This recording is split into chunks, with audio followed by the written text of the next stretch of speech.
This Hofacker Associates Incorporated property video is presented by Mary Carney. Paradise of an area in Lakewood Estates. Retreat Street is what this home is called because of the calming effect the street has on all its neighbors.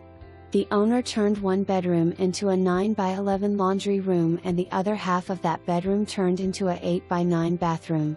Where this home is a 3-bedroom, you can still have a 4th bedroom, if needed, where the laundry room is presently because it still has a closet in the room.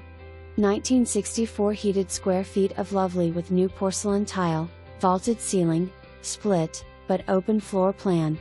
The kitchen floor has been plumbed for an island to be installed, lots of room for imagination and creativity. For more information, review the details below or contact Mary Carney at 727-527-7373.